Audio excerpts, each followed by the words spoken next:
The subcommittee will come to order. The chair recognizes himself for an opening statement.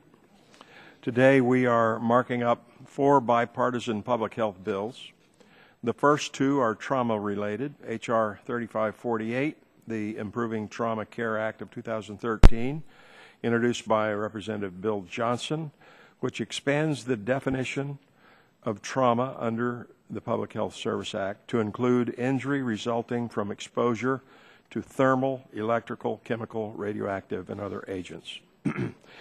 H.R. 4080, the Trauma Systems and Regionalization of Emergency Care Reauthorization Act, introduced by Dr. Burgess, which would reauthorize 2 important grant programs, the Trauma Care Systems Planning Grants and the Regionalization of Emergency Care Systems.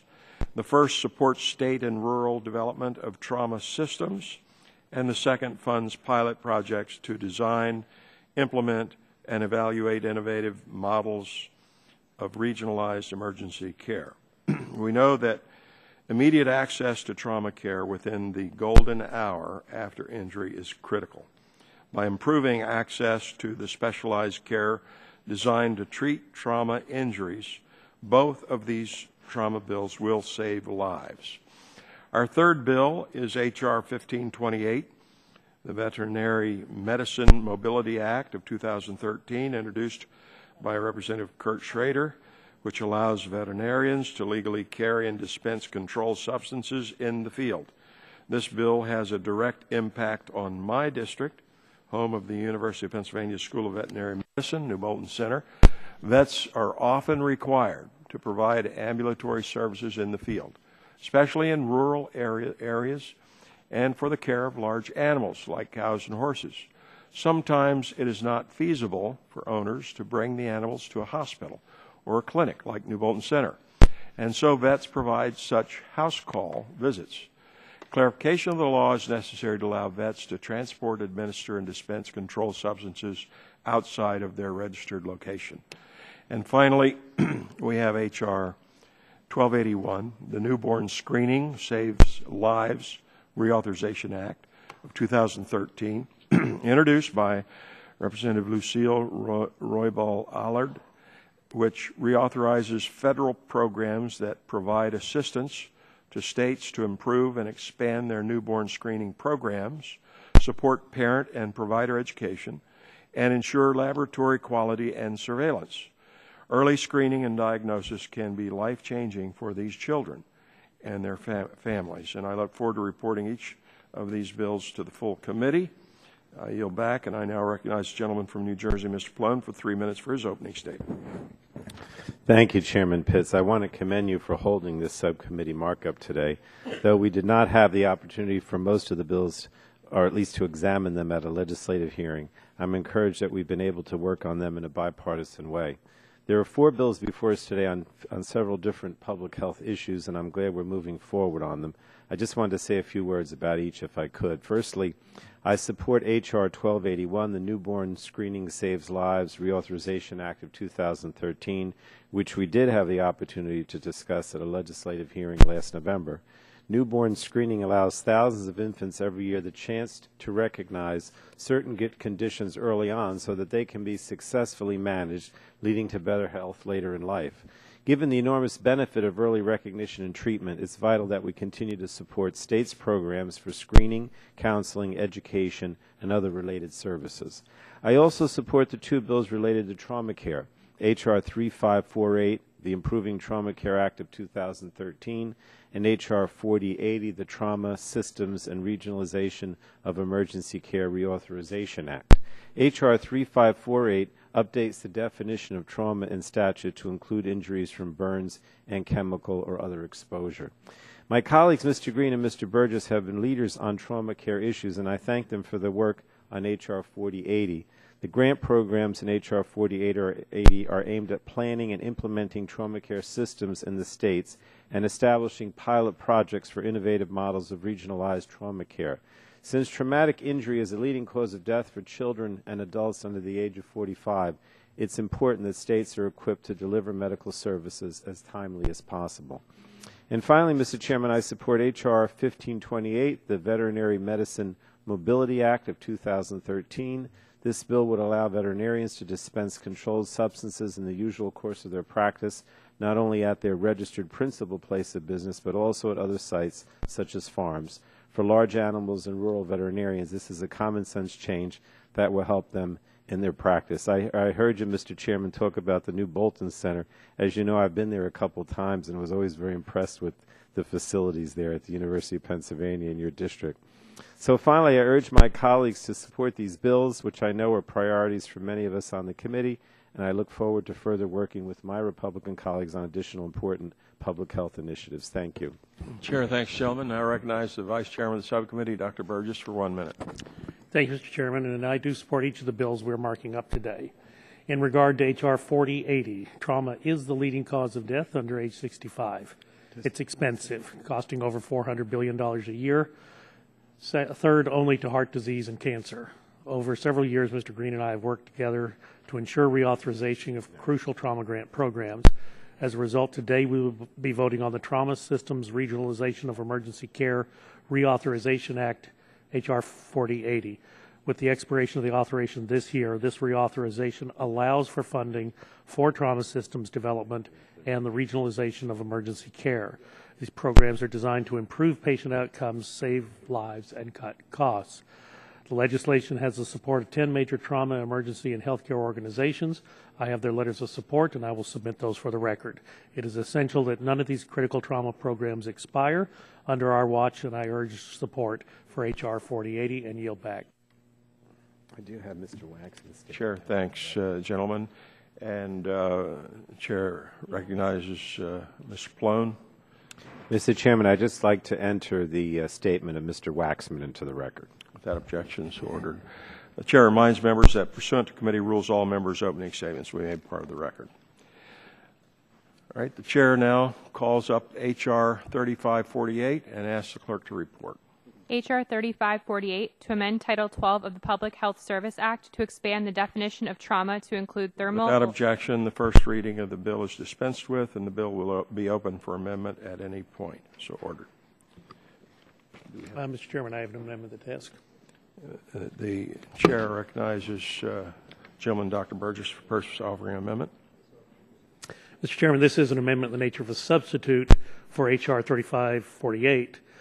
The bill amends the Public Health Service Act to improve the definition of trauma by including injuries caused by thermal, electrical, chemical, or radioactive force. These injuries are commonly treated by burn centers. The amendment ensures that the definition is changed in all relevant sections of the Public Health Service Act. The amendment is supported by 10 trauma, burn, and healthcare organizations. Certainly glad to be a co-sponsor of the underlying legislation and have worked closely with Mr. Johnson for Ohio on this issue and this legislation. I urge support from the committee for the amendment and the underlying bill, H.R. 3548. Clerk will report the amendment. Amendment in the nature of a substitute to H.R. 3548 offered by Mr. Burgess of Texas. Without objection, the reading of the amendment is dispensed with. Is there further discussion of the amendment?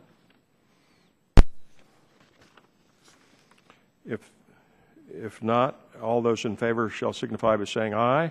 Aye. All those opposed, no. The ayes have it, and the amendment is agreed to. Are there any other amendments? Sorry. If there are no other amendments, the question now occurs on forwarding H.R. 3548 to the full committee as amended. All those in favor say aye. Aye. Those opposed, no. The ayes appear to have it. The ayes have it, and the bill is agreed to. All right, where's the next one? Chair now calls up H.R. 4080 and asks clerk to report. H.R. 4080, to amend Title 12 of the Public Health Service Act to reauthorize certain trauma care programs and for other purposes. Without objection, the first reading of the bill is dispensed with, and the bill will be open for amendment at any point. So ordered. Chair recognizes Dr. Burgess to offer. Do you have an amendment? Mr. Chairman, I have an amendment to task. Clerk, report the amendment. Amendment to H.R. 4080 offered by Mr. Burgess of Without Texas. objection, the reading of the amendment is dispensed with, and Dr. Burgess is recognized for 5 minutes in support of the amendment. Thank you, Mr. Chairman. And actually, first off, can I ask unanimous consent? I don't think I did that previously about the letters of support for H.R. 4080. Without Ask unanimous consent, objection? they be entered in the record. Without objection, so ordered. Thank you, Mr. Chairman. And during my opening statement, I outlined the importance and the long bipartisan and unanimous support for trauma systems before the committee. And I certainly want to thank Mr. Green of Texas for introducing the legislation with me. As I stated before, it's something we've worked on for years, and it's an issue that both of us remain committed. I also want to thank you and the committee staff for working with us to get us to this point. As you know, I appreciate your commitment to working towards reauthorization of the Trauma Service Availability Grants and the Trauma Care Center grants in the near future, and I hope you will help us get these programs on a single reauthorization schedule. Today, we address the most pressing expiration, but as envisioned in a larger legislation Mr. Green and I will be introducing, we must address all necessary updates to the trauma program under the Public Health Service Act and ensure that none expire. This technical amendment I am offering with Mr. Green makes two small changes to the underlying legislation. First, it makes a technical correction to a citation and mandates a report to Congress on how states have distributed their funds to support their trauma systems. What we are doing today is the first step towards ensuring the development of critical trauma and emergency services for all of our constituents. I urge member support of the amendment and the underlying bill, and I will yield back to the chairman. Sure, thanks, gentlemen. Is there further discussion of the amendment?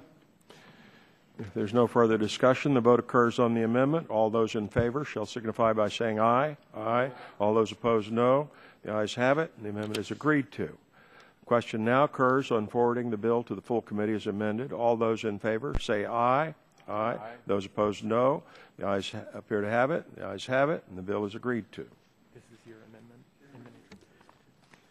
Could I have asked unanimous consent to place a statement into the record? I apologize for being late. Without objection, so ordered. All right, the chair calls up H.R. 1281 and asks the clerk to report.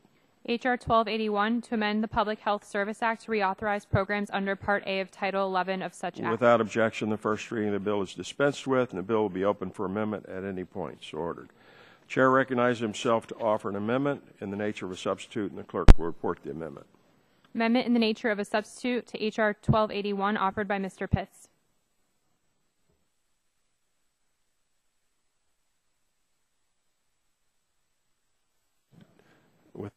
The reading of the amendment is dispensed with. Is there any discussion of the amendment? If there is no discussion, the question now occurs on the amendment, nature of the substitute. All those in favor shall signify by saying aye. Aye. All those opposed, no. The ayes have it, and the amendment is agreed to. Question now occurs on forwarding H.R. 1281 to the full committee as amended. All those in favor say aye. Aye. Those opposed, no. The ayes appear to have it, and the ayes have it, and the bill is agreed to. All right, and the chair now calls up H.R. 1528 and asks the clerk to report. H.R. 1528 to amend the Controlled Substances Act to allow a veterinarian to transport and dispense controlled substances in the usual course of veterinary practice Without outside. objection, the first reading of the bill is dispensed with. The bill will be open for amendment at any point so ordered. Are there amendments? We have amendments.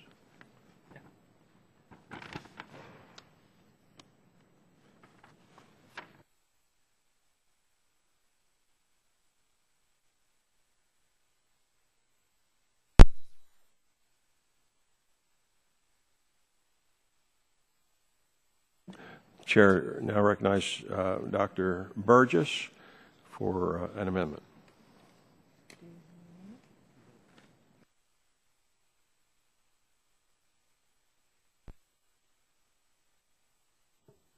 Amendment to H.R. 1528 offered by Mr. Burgess. The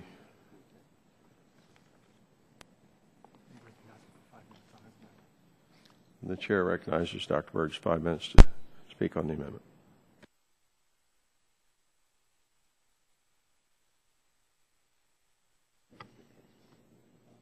Mr. Chairman, the amendment makes a very small technical change, and the Vice Chair urges the committee's support and the support of the underlying bill, and yield back. Is there any further discussion on the amendment? If not, the vote occurs on the amendment. All those in favor shall signify by saying aye. Aye. Those opposed, no. The ayes have it, and the amendment is agreed to. Question now occurs on forwarding the bill to the full committee as amended. All those in favor say aye. Aye. Those opposed, no. The ayes appear to have it. The ayes have it, and the bill is agreed to.